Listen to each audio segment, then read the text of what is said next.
Through 19. How colonialism twisted history's judgment. If the world ignores the Kushite record, the responsibility lies with many of the experts of the period. Why are today's Egyptologists, biblical historians, biblical commentators, and Assyriologists so blind as to Cush's vital role in participating in saving Judah? With their relatively sophisticated resources, why can't they perceive a historic role that many of their counterparts in pre-colonial times discerned simply by reading two elementary research tools, the Bible and Herodotus? The modern experts, as their citations and footnotes show, derive their view of Cush's insignificance in 701 from their late 19th and early 20th century predecessors. They seem to accept their assumptions that Cush and ancient sub-Saharan Africa as a whole is irrelevant to the study of serious history. While they readily acknowledge that sub-Saharan Africa is where the human species began, they act as though nothing of much consequence happened there between the time early people migrated out of the continent and the arrival of European and Arab explorers and slavers in the last millennium. To be sure, the racism that is so overt in these colonial era writings has not been visible in later scholarship for the last 2 decades or the last 2 or 3 generations.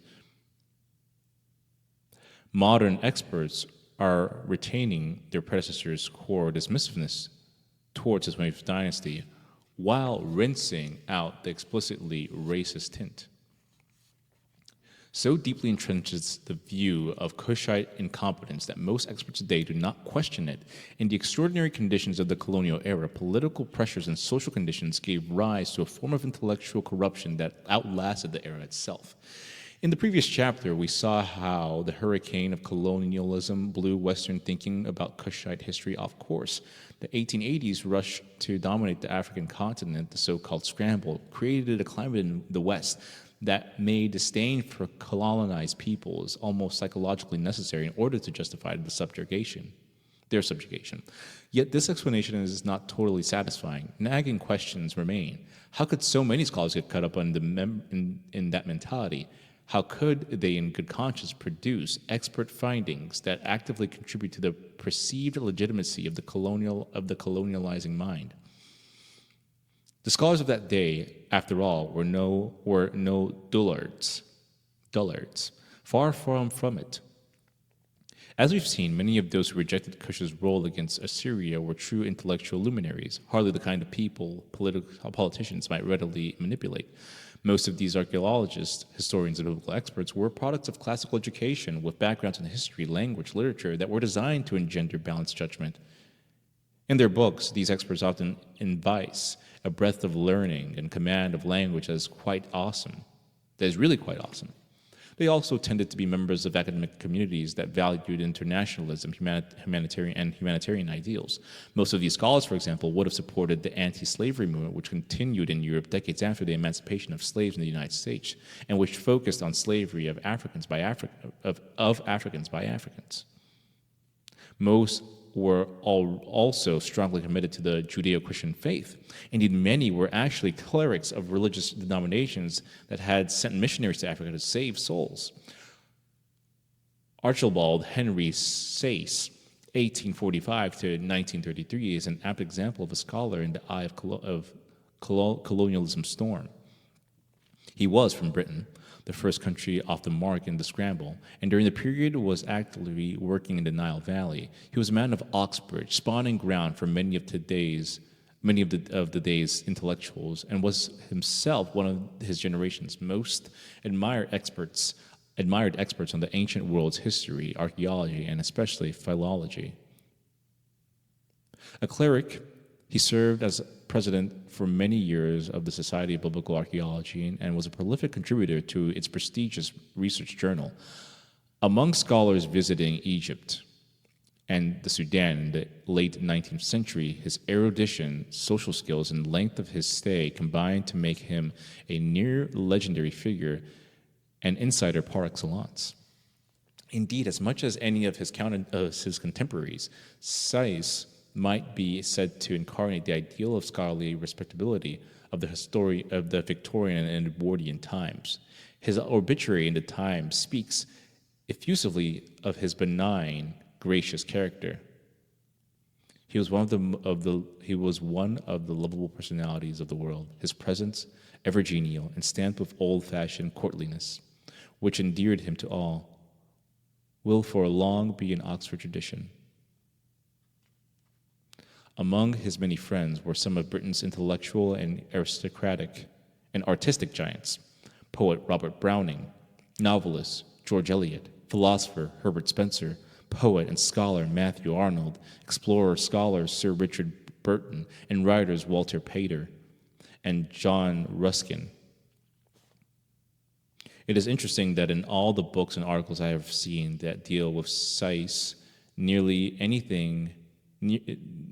never is anything the least bit negative said about his character. The closest thing to an adverse remark is an American archaeologist's comment that he was prissy, but this colleague adds in the next breath that he was kindly.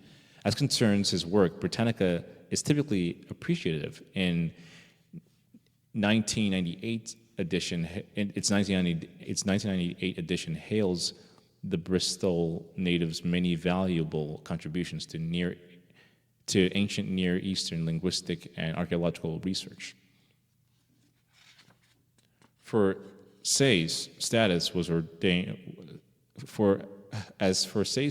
as an ordained deacon in the Church of England, nothing was unusual about that. At Oxford, where he was a student and fellow at Queen's College and spent his teaching career, such a background was natural for faculty until the mid-19th century, where universities allowed only Anglican clergymen to teach undergraduates, all of whom, as at the University of Cambridge, had to be Anglican as well. Throughout Say's lifetime, the Anglican Church saw itself a compassionate and caring presence in many non-Christian countries. While he himself appears not to have proselytized, Sayce was always proud of his clerical identity. Some of his books on ancient history identify him as the Reverend A.H. Sayce.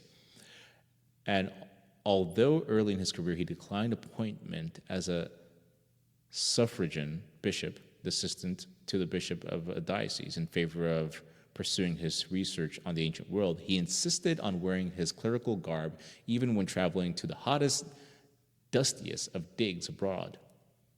In his churchman's long-tailed black coat, high collar, and black felt hat, the slightly built Welshman cut a striking figure at archaeological sites across the Fertile Crescent and Nile Valley. A colleague has described Sayce as a genius. He could, for example, write decent prose in 20 or more ancient and modern languages. Holder of the chair of Assyriology at Oxford, he published the first grammar in English of Assyrian and translated numerous Mesopotamian records, including Sennacherib's Annals. A major achievement was the decipherment of ancient Armenian cuneiform, Vanik. Another coup was his revelation of the existence in Anatolia of the great Hittite Empire. Some critics believe Sayce's argument to be preposterous, yet later discoveries proved him right. Sayce was also active in Jerusalem. Shortly after, someone else had discovered the workman's inscription in Hezekiah's tunnel, see chapters 4, 5, and 15. He waded through the channel and, after cleaning away the lime deposit that obscured them, copied the words by candlelight. He later published the first copy and translation of the famous text. The subjects of his writings show the scope of his learning. He wrote separate books on the ancient cultures of Assyria, Persia, Babylonia, Israel, Greece, Syria. One can only marvel, then, that in addition to all that work, Sayce devoted some of his most productive years to delving into two other ancient civilizations, Egypt and Kush. Partly because his weak lungs benefited from warm, dry air, starting in 1879 and extending over a period of 4 decades, Sayce spent 17 winters in the Nile Valley. Here, too, he did remarkable work, scouring the countryside for hieroglyphics and translating them. To reach archaeological sites on the lower Nile, the professor acquired his own private houseboat, crewed by 19 sailors, not including his 2 servants. The spacious sailing vessel became the bachelor scholar's home for many years. He used it to visit sites up and down the Nile. He stocked it with 2,000 books and wrote many of his own works there. It also helped explain his influence in shaping intellectual opinion. For many fieldwork weary archaeologists, including Breasted, the vessel was an oasis of comfort and scholarly discussion. Late in his career, Sayas journeyed to Sudan, where he became the first person to make a positive identification of the ruins of Merowe, a city whose importance as a Kushite center grew after the 26th dynasty's destruction of Napata. He returned to oversee the city's excavation. But it is this learned man's view on race that require a close look here. His autobiography, published in World War I, offers a virulently anti-Semitic interpretation of contemporary history.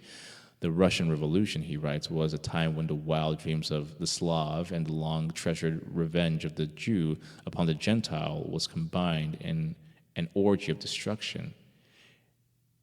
It is in earlier writings, however, that he fashioned his most analytical opinions on race. In a book published in 1891 entitled The Races of the Old Testament, this icon of scholarly rectitude has this to say: the brains of the higher races are distinguished by more complex convolutions than those of the inferior races.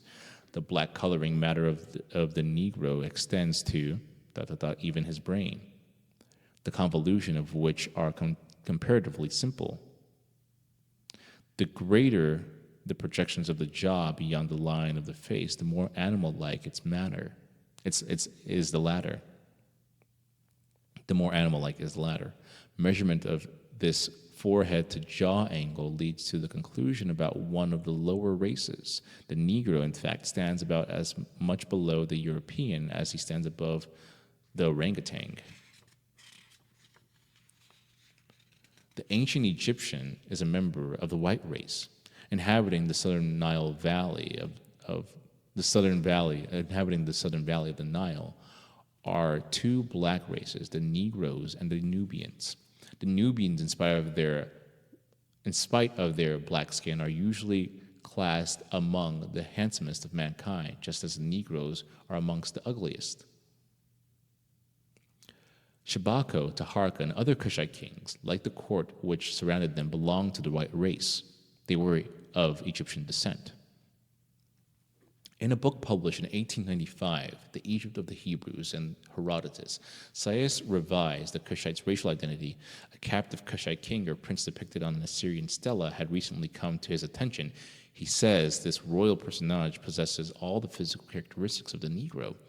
Sayas concludes that we now know the Kushites were Negroes in reality. This tallies with Breasted's own view of the Kushite dynasty, which he gives in his book a decade later. In another book published in 1899, Sayas makes a familiar affirmation. In neither work, incidentally, does Sayas try to reconcile how Nubians can be among the handsomest of people while all the same belonging to a race that is among the ugliest. In both books, Sayas also states flatly that this Negro dynasty had played a hapless role in the events of 701 BC. Again and again, the Egyptian armies were devastated at the borders of Canaan. He writes freely, popularizing the El Kete experience, pluralizing the El Teke experience. And Taharka was saved from the invasion of Egypt by Assyria only by the disaster which befell Sennacherib during their siege of Jerusalem. How can we explain such an eruption of racist scorn? It did not occur in a vacuum. Starting in 1882, the Don found himself in the very cauldron of the first great conflict of Europe's imperialist assault of Africa. When Sayas first arrived there at the age of 34, European powers were still in the background. Egypt and Sudan were part of Turkey's Ottoman Empire. In 1882, however, Britain's Prime Minister, William Gladstone, ordered naval ships to bombard the delta city of Alexandria with cannon fire. As it turned out, this was the act that launched the scramble. London's motivation had little to do with coveting new territory or markets. Notes one historian, imperialism was immoral. For Gladstone, a form of wrongdoing. Unless there was a strategic necessity, why extend the formal British Empire when most of the world was open to British trade? Gladstone's government would have been content to let the Ottoman Empire, which with only brief interruption had ruled Egypt since the 16th century, continued to run the country as a vast province. But that empire was in decay, and a rising Egyptian nationalist movement seemed poised to overthrow it. That could have jeopardized important British financial investments in the Egyptian economy. It also threatened the Suez Canal, upon which the British had grown dependent since its construction by the French a decade earlier. If nationalists were to seize the waterway, London feared that access to India, the British Empire's most prized possession, would greatly suffer. Despite deep misgivings then, Britain stumbled into an imperial role in Africa. One historian deftly describes its policy as imperialism without impetus. The cannonading of Alexandria backfired. The cannonading of Alexandria backfired. Instead of cowing the nationalists, it galvanized them, provoking them to riot against Europeans and prompting Britain's occupation of the country while leaving the Ottoman viceroy in nominal control. Gladstone wanted Britain to extricate itself as soon as conditions permitted, but straightening out Egypt's finances were harder than anticipated. Soon, the white man's burden national rationale seeped into Gladstone's thinking. 2 years after the occupation had begun, he told the House of Commons that Britain's task in Egypt was one which we are executing not alone on our behalf, but on behalf, if I may say, of civilized mankind. Technically, Britain never practiced outright colonialism in the Nile Valley. Turkey was still in charge, officially. Still, for 24 years, starting in 1883, Egypt's de facto ruler was Britain's man in Cairo, Lord Cromer. In time, he would become known for his scornful views of what he called the subject races. Britain's domination would persist throughout the period best recalled for the exploits of Lawrence of Arabia and only after World War I in 1922. While the conflict in Egypt between nationalists and the Anglo-Turkish Egyptian forces often involved great bloodshed, its casualties did not approach those in Sudan. In this seldom remembered theater of war, the number of Sudanese combatants and civilians who died either in fighting or from war-related causes such as starvation reached staggering proportions.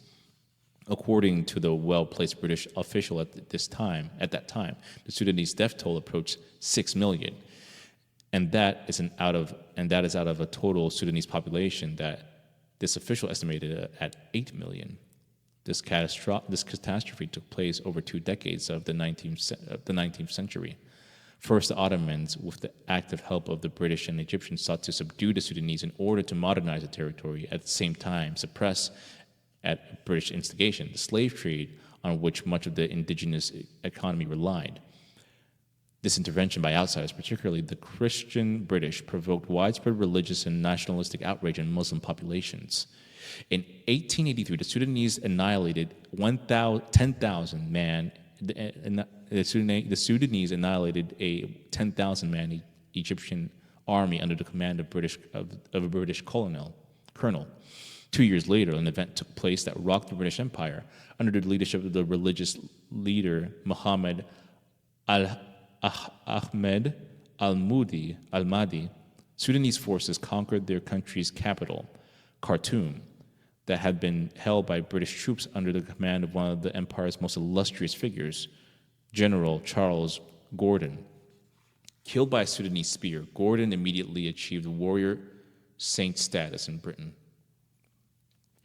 More than any other event, the fall of Khartoum, a national humiliation, caused Gladstone to commit Britain to deep immersion in Africa. Queen Victoria's anger spoke for that of many of her subjects. In a letter to the Minister of War, she said she was appalled to see her troops retreating before savages making Britain the laughingstock of the whole world. Such was Britain's humiliation after the Gordon debacle. According to one historian, even 13 years later, it felt necessary to appease popular emotions over Gordon's death by reconquering the Sudan and collectively punishing the Sudanese in the most civilizing missions. Emphasis added. Finally, in 1898, British forces under the command of another national hero, General Herbert Kitchener, were able to avenge Gordon by defeating the Sudanese rebels, and the joint rule that Britain and Ottoman Egypt now exercised over Sudan. Britain was the dominant partner. Sir Reynold Wingate, a general who fought alongside Kitchener, became Governor General 1899 to 1916. The Sudan, wrote Sayers, was now restored to the civilized world. As we have seen, the Kushite rescue theory's decline coincided with Europe's overall conquest of Africa in the 1880s. But the correlation between the two was even closer than that. The early stage of this continent-wide subjugation contained the particularly violent conflict that happened to take place in the precise region that had been a part of the Kushite homeland. Indeed, the British waged this war against forces whose members would have included direct descendants of the various peoples who lived under the Kushite monarchy. To understand the intensity of many Britons' contempt for their enemy, one has to understand the role of religion. Gladstone called the Sudanese conflict a Christian war. Robert Salisbury, the conservative whose terms as Prime Minister alternated with those of the liberal Gladstone, called Islam a false religion and said it was capable of the most atrocious perversions and corruptions of any religion on the face of the earth. For him, a policy objective in the Sudan was to extirpate from the earth one of the vilest despotisms ever seen. The British military historian Brian Robson adds this disturbing note: killing the wounded while it happens on occasion in an army has never been a British tradition. Indeed, the reverse is true. Yet, in the campaign of Eastern Sudan, it became the norm for probably the first and hopefully the last time in our history. Desperation may help explain this. Although the Sudanese were poorly armed, Robson calls their army the most formidable that the British army has ever encountered, and overwhelming disaster hovered on at least two occasions. Say yes, other religious and academic institutions were hardly intellectual adversaries to the official climate of religious intolerance against the Sudanese. Both institutions, the Anglican Church and Oxford, were effectively satellites of the state. In her capacity as monarch, Queen Victoria was, of course, also the head of the Church of England, and she took this dual role with uncommon seriousness. She insisted on exercising her right to select all Anglican bishops who were consecrated in her reign. Far from acting as a rubber stamp, she sometimes defied her prime minister, advice on whom to appoint, and she was anxious to stamp out any theological trends within the church that she saw as unhealthy. The church was identified largely, though not completely, with the state. It inculcated reverence for the state and saw to the state's Christian character. As we saw earlier, Oxford was still a clerical milieu. It too, like the church, was remarkably close to the government. Prime Minister Gladstone himself, reflecting Her Majesty's wishes, would even personally intervene in appointments of professorship, including those in religion-related fields. He called this ecclesiastical patronage. Says his biographer, Gladstone habitually took such immense pains over ecclesiastical appointments that even a minor one was liable to disrupt the routine of his office for days on end. Oxford's intellectual environment then was hardly conducive to thinking independently about any subject dear to the government. And it would be hard to think of any subject more dear to the British Empire than imperialism. One of the most striking things to emerge from Sayers' autobiography is the proximity that existed on a social level between his world of scholarship and that of government. Already a young Oxford scholar in the pre-scramble days, Sayers had established a friendly relationship with the learned Gladstone himself, who was the member of the Parliament of Oxford. Gladstone, 36 years older, and author of a three-volume work on the Homeric age, shared with Sayers an avid interest in classical literature, and when Prime Minister, he would sometimes invite the Oxford prodigy for breakfast at his London home. Years later, when Sayce had become a respected authority on biblical matters, the two collaborated on a deluxe edition of the Bible. The professor and the retired politician wrote the introductions of the Old Testament and New Testament, respectively. But it was Egypt and Sudan that Sayce's contacts with the imperial establishment reached full flower. Government and ancient history needed each other. From the government's viewpoint, biblical and classical history were not dusty subjects far from the attention of the public. This history helped nourish society's religious, artistic, and intellectual interests. This was also true of nations other than Britain. Important discoveries by a Western country's archaeologists often became fuel for the country's nationalism, the sort of role that space exploits would assume during the Cold War. Early in the 19th century, Francis Champollion, decipherer of the Rosetta Stone, England's layered discoverer of Nineveh, and Germany's Heinrich Schliemann, excavator of Troy and Mycenae, became heroes of their respective countries. Many ancient artifacts, the Egyptian obelisks, Sennacherib's Lachesh relief, the Elgin marbles, were hauled back to Western capitals like trophies. To be successful, people involved in archaeological research needed more than just scholarly skills to receive permission to excavate or remove artifacts, to obtain funding, to get the protection of soldiers when traveling to isolated sites at times of civil unrest, to receive permission to export their treasures. They needed the favor of authorities. On friendship and networking, much depended. At such socializing, Sayce excelled. Earlier, my sketch of Britain's presence in Egypt and Sudan mentioned 4 individuals who stood out as pillars of the empire's presence in those countries during Sayce's 30 years there. With each, the professor enjoyed cordial, rewarding relations. The first was Egypt's master, the autocratic Lord Cromer. The Earl relied on Sayce as a kind of political fixture in international archaeological circles.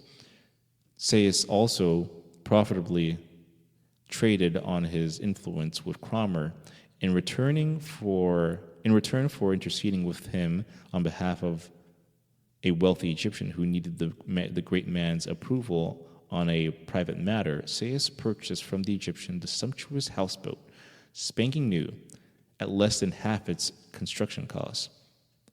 As for Charles Gordon, Sayce may have been the last British civilian to see the celebrated martyr general alive. Such was Sayce's standing with Gordon's family that years later the general's widow helped finance Sayce's excavation at Merowe. Sayce describes as a good friend the other great British military hero, General Kitchener. After being named commander-in-chief of the Anglo-Egyptian Army in 1892, Kitchener was a frequent luncheon guest at Sayce's vessel. When Sayce wanted to reach archaeological sites in enemy territory, the general arranged for many British troops to accompany him on camelback.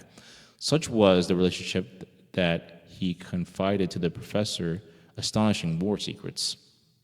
Another central figure Sayce befriended was General Wingate, successor to Gordon and Kitchener as Sudan's governor-general. While lunching with Wingate at the hero's home in Scotland, Sayce planned with the general his trip to Sudan. After his arrival in that country, he spent a week at Sir Reynald's palace at Khartoum and made use of his personal steamer for a 350-mile trip up the Blue Nile. Wingate's station was hardly humble. As Breasted's son would later write of him, from his whitewashed mud brick palace at Khartoum, he ruled like a king over a territory of about 1/4 the size of Europe. Sayce, in other words, lost all critical distance between himself, a scholar and cleric who was originally probably quite devoted to ideals like truth and justice and empire. He became the cosseted adjunct of a colonial regime. The following story says much about the situation's effect on his personal behavior. While on an archaeological trip through Central Egypt in the winter of 1884 and 1885, the clergyman was asked by the provincial governor for advice on what to do with 130 brigands who had been arrested on suspicion of robbing and killing peasants. In a telegram, British authorities in Cairo had insisted upon trials, but the governor feared that the difficulty in finding the witnesses could result in many acquittals. Sayers counseled the governor to execute the prisoners at once and to tell Cairo that the telegram had arrived only later. What is even more shocking is that he recounts the advice to the governor 35 years later in his autobiography. Sayers shows not even a twinge of remorse. From his tone, he seems almost pleased to have helped rid the world of so many felony suspects. Sayers' scholarship is another reflection on his conflict, on this conflict's dehumanization effect. On this conflict's dehumanizing effect. In wars, each side tends to deny the moral worth of the other. It makes killing easier. If a hostile people is inherently without value, then so must be its history. Britain at the time was a profoundly church-going society, and its people knew biblical history thoroughly. An appreciation that the Sudanese were heroes, having saved Jerusalem and thus enabled the Judeo-Christian tradition to emerge, would have hardly have abetted the war effort. As the empire's resident intellectual on the scene, Sayers lent himself to the erasure of that history. This required no effort. He identified completely with the imperial rulers, received their moral approval, and owed his princely lifestyle to his symbolic relationship to them. It is interesting to recall that it was just when the war was at its fever pitch in the early 1890s that his view on the Cushites harshened. While before he had regarded them as the handsomest of people, at that time he demoted them from their prior status as whites and classified them as Negroes, who to him were subhuman. At that time, he also said the Cushites confronting Sennacherib had been big losers.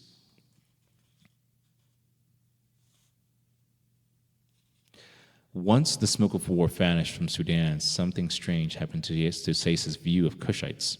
After the pacification of Sudan, Sayers in 1908 and 1909 traveled through the vast land.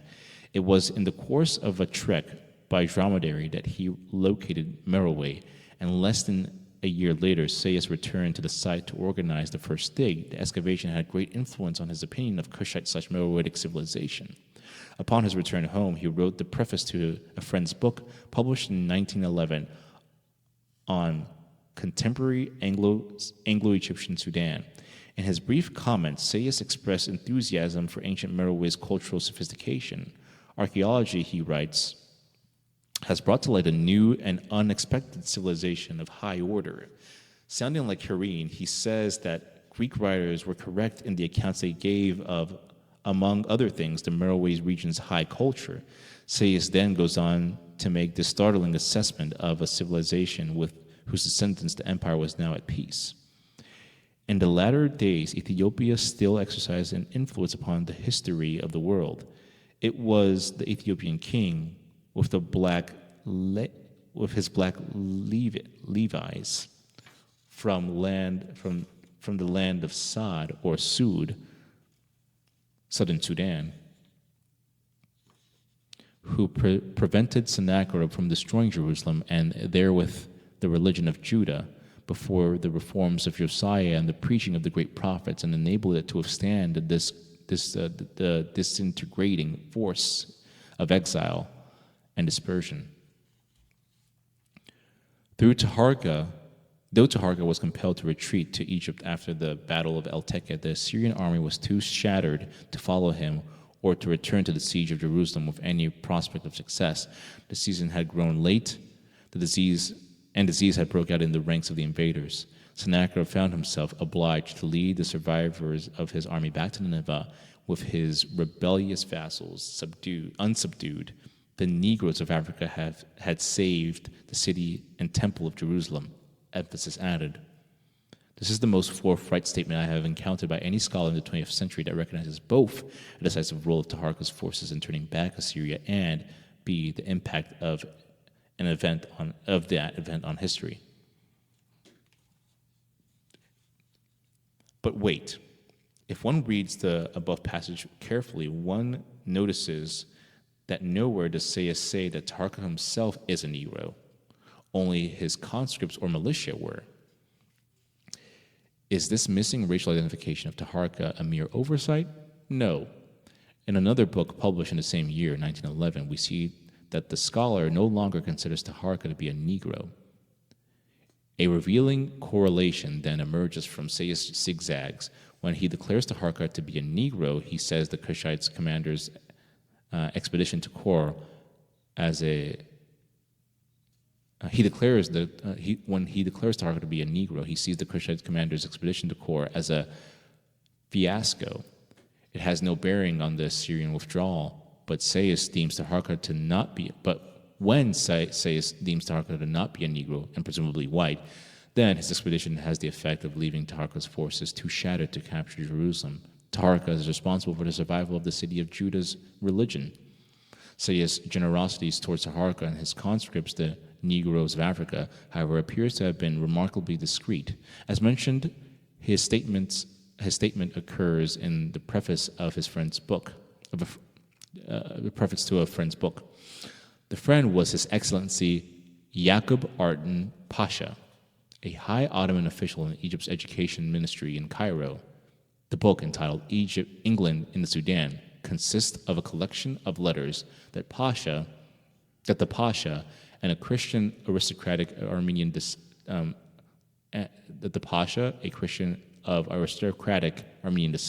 had written to his wife while accompanying Sayas on the 1908 to 1909 journey through Sudan.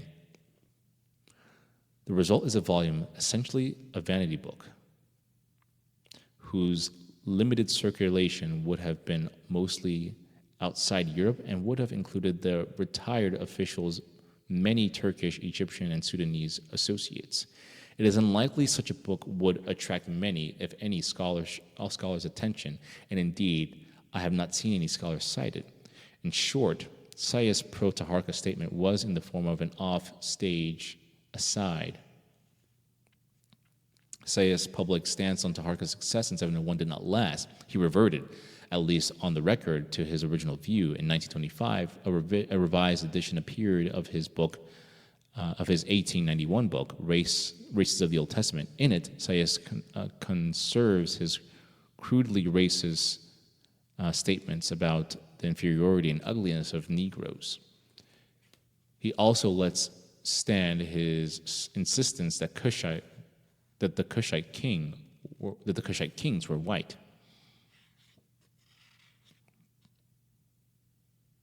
He also lets stand his insistence that the Cushite kings were white.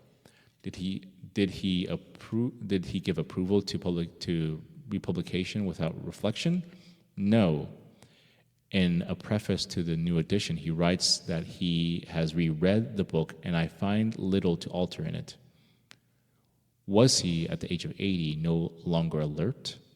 No again. For another 6 years, he was still producing articles and book reviews for scholarly journals.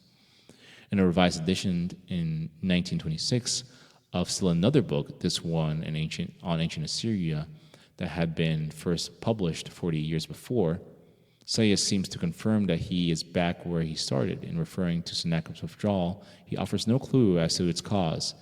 He passes up a golden opportunity to speak on Taharka's influence, which he had claimed in 1911. A reader of these 1925 and 1926 editions of his books, or indeed of his 1923 autobiography, would see that the Cushites as wholly irrelevant to the conflict of 701. Sayas' silence late in his life is puzzling. Had he prompted the Cushite rescue theory with any vigor, he might have helped the theory to regain in the 20th century, the credibility that it had so recently lost. Few people, after all, had better credentials than the expert who had helped to unearth Meroe. Also, it would be difficult to find anyone more strategically placed to publicize such a view. At the time of his pro-Taharqa insight, he was still the head of the Society of Biblical Archaeology. Then again, Sayus' reticence is no more puzzling than the general failure of subsequent scholarship to come to grips with the obvious solution to the so-called mystery of the deliverance. There is something sadly ironic about Sennacherib's there is something sadly ironic about the Scrambles generation of scholars. That generation made exciting discoveries of Kushite ruins. Thanks to these archaeologists, the world was in position to know more about the ancient civilization than ever. Yet also because of the same generation, recognition of Kush's contribution to history sank from public view. Archibald Sayus personifies that paradox. As important as he was as an excavator of the Kushite past, in effect, he was equally one of its barriers. It would be wrong to leave the impression that all modern scholarship had been unfair. Several scholars have been exceptionally balanced in their presentation of Kushite culture. Jean Leclant, and Fritz Hintz were among the first in the 20th century to demonstrate such fairness. In a book by Leclant, published in 1958, for example, this French expert on ancient art says the Kushite dynasty had, among other things, brought to light the old traditions and given them new life, and provided the last vision of great power in Egypt. Another unusually unbiased assessment of the 25th dynasty by a modern writer is that of Rex Keaton. Bruce Trigger of McGill is also notably even-handed, as is Laszlo Torok of the Hungarian Academy of Sciences, author of a prolific research in the 1990s. The refreshing absence of a negative bias towards Kush that characterizes their writings is also becoming apparent in recent work of other specialists in the region, such as Derek Welsby and Robert Morcott. One hopes this signals a trend. Various museums have presented Kushite civilization to the public in an unbiased light. Boston's Museum of Fine Arts, for which archaeologist Timothy Kendall had done exciting research at Napata, Toronto's Royal Ontario Museum have been models. Chapter 16 explored the ancient B2's revision of the Kushite record of 701. Now we have seen the modern day revision. We can detect honor in the motivation behind the earlier revision.